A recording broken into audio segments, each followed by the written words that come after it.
காடோடைய நாலேஜும் விஸ்டமும் extraordinary. மனுஷன் கொடுக்கறது இருக்கு, சில நாட்கள் இருக்கு, தேவை இல்லைன்னு சொல்லல.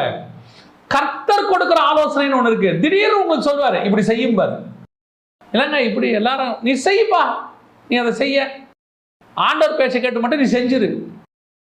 பல நேரங்களில் எங்களுக்கு நடந்த சாட்சியெல்லாம் நாங்கள் சொன்னோம்னா நிறைய சொல்ல முடியும். இந்த 20 வருஷ ஊழியத்தில் சம்மந்தமே இல்லாத இடத்துல ஆண்டவர் சொல்லுவார் நீ செய் அப்படிம்பார். செஞ்சு முடிக்கும் போது பார்த்தீங்கன்னா ஆச்சரியமா இருக்கும். நிறைய பேர் வந்து கேட்பாங்க, ஏங்க இதை ஏங்க போய் செஞ்சீங்க, எப்படி இதை செஞ்சீங்க, ஏன் இந்த மாதிரி செஞ்சீங்க, ஆச்சரியமா இருக்குப்பாங்க. நான் சொல்லுவேன் எனக்கும் ஆச்சரியமா தான் இருக்கு, சொன்னால செஞ்சோம் அவ்வளோதான். காரணம் அவர் அதிசயமான ஆலோசனை கர்த்தர். உங்களுக்கு கர்த்தர் சொல்லுகிறதை எந்த விதமான ஹெசிடேஷனும் இல்லாம, எந்த விதமான ஒரு சந்தேகமும் இல்லாம தைரியமா நீ செய்யுங்க. அப்படி